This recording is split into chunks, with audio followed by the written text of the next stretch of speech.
இன்று சென்னையில் பாட்டாளி மக்கள் கட்சி சார்பில் தமிழ்நாட்டில் 69 விழுக்காடு இடஒதுக்கீட்டை பாதுகாக்க வேண்டும் என நோக்கத்தில் தமிழக அரசு உடனடியாக சமூக நீதி கணக்கெடுப்பு என்கின்ற சாதிவாரி கணக்கெடுப்பை உடனடியாக நடத்த வேண்டும் என்று பாட்டாளி மக்கள் கட்சி சார்பிலே அனைத்து கட்சி கூட்டம், அனைத்து சமூக தலைவர்கள் கூட்டம் நடைபெற்றது. இதில் தமிழ்நாட்டில் உள்ள பெரும்பான்மையான கட்சிகள் சார்பிலே தலைவர்களும் பிரதிநிதிகளும் கலந்து கொண்டார்கள். ஒருமனதாக தீர்மானம் நிறைவேற்றப்பட்டது. இந்த தீர்மானத்தில் தமிழக அரசு உடனடியாக தமிழ்நாட்டில் சமூக நீதி கணக்கெடுப்பு என்கின்ற சாதிவாரி கணக்கெடுப்பை நடத்த வேண்டும்.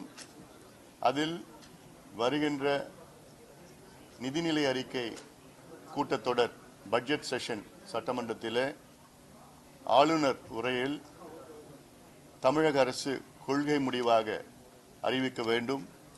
அதற்கேற்ப ஒரு குழுவாக சென்று முதலமைச்சர் மாண்புமிகு திரு விஜய் அவர்களை நேரிலே சந்தித்து இதை வலியுறுத்த வேண்டும் என்று ஒருமனதாக தீர்மானம் நிறைவேற்றப்பட்டது.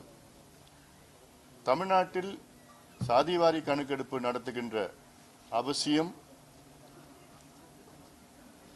முக்கியமானது. இந்தியாவிலேயே ஒரே ஒரு மாநிலத்தில் மட்டும்தான் 50 விழுக்காட்டிற்கு மேல் இடஒதுக்கீடு வழங்கப்பட்டிருக்கிறது. தமிழ்நாடு மட்டும்தான் 69 விழுக்காடு இடஒதுக்கீடு. மற்ற மாநிலங்கள் எல்லாம் 50 விழுக்காடுக்கு கீழ்தான் இடஒதுக்கீடு அங்கே இருக்கிறது. காரணம், உச்ச நீதிமன்றம் 1963 Balaji versus state of Mysore என்ற அந்த காலத்தில் ஒரு தீர்ப்பை வழங்கினார்கள். அதன் பிறகு அதை இந்திரா சாணி வழக்கிலே 92 அதை உறுதி செய்து 50 விழுக்காடுக்கு மேல் போகக்கூடாது என்று.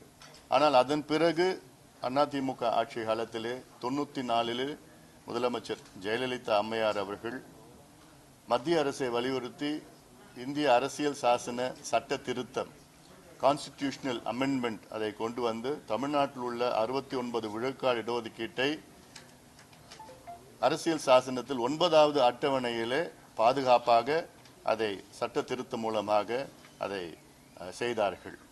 அதன் பிறகு அந்த 9வது அட்டவணையும் உச்ச நீதிமன்றம் அதை நாங்கள் ஜுடிஷியல் ரிவ்யூ செய்யலாம் என்று அப்பொழுது 2008 தலைமை நீதிபதி அவர்கள் செய்தார்கள், சொன்னார்கள். அந்த அடிப்படையிலே 2010 ஒரு தீர்ப்பை வழங்கினார்கள் அங்கே இந்தியாவின் உச்ச நீதிமன்ற தலைமை நீதிபதி. அந்த தீர்ப்பின்படி தமிழ்நாட்டிலே ஓராண்டிற்குள் ஜாதிவாரி கணக்கெடுப்பை நடத்த வேண்டும் என்று ஆணையிட்டார்கள். ஆனால் அதை நடத்தவில்லை, அந்த சூழல் நடத்தவில்லை. அதன் பிறகு 2012 பல வழக்குகளை போட்டார்கள். அந்த வழக்குகள் கடந்த வாரம்தான் உச்சநீதிமன்றத்திலே முடிவடைந்தது. காரணம், அந்த வழக்கை போட்டவர்கள் அவர்களுடைய படிப்பை முடித்து விட்டார்கள் என்ற நோக்கத்திலே அந்த வழக்கை முடித்து விட்டார்கள். ஆனாலும் இன்னும் 2-3 அந்த மைய வழக்குகள் இன்னும் நிலுவையில் இருக்கிறது. இது பொதுநல வழக்குகள். இது எப்போ வேணா வரும். அது வந்ததுன்னா நீதிபதிகள் கேட்கின்ற கேள்விக்கு தமிழ்நாடு அரசு பதில் சொல்ல முடியாது. காரணம், இந்த கணக்கு இல்லாமல் அவர்களுக்கு நியாயப்படுத்த முடியாது. ஆக அது அவசியமானது. அது மட்டுமல்ல, இந்தியாவிலே கர்நாடகம், பீகார், தெலுங்கானா இந்த 3 மாநிலங்கள் கணக்கெடுப்பு நடத்தி முடித்து விட்டார்கள். அதே போன்று ஆந்திரா, ஒரிசா, ஜார்க்கண்ட் மாநிலங்கள் கணக்கெடுப்பு நடத்தி கொண்டிருக்கின்றார்கள். சமூக நீதியின் பிறப்பிடம் தமிழ்நாடு. தமிழ்நாட்டில் தான் முதல் எடுத்திருக்கணும், ஆனாலும் எடுக்கல. அதே நேரத்தில் இப்போ எடுக்கின்ற ஒரு சூழல் வந்து இருக்கிறது.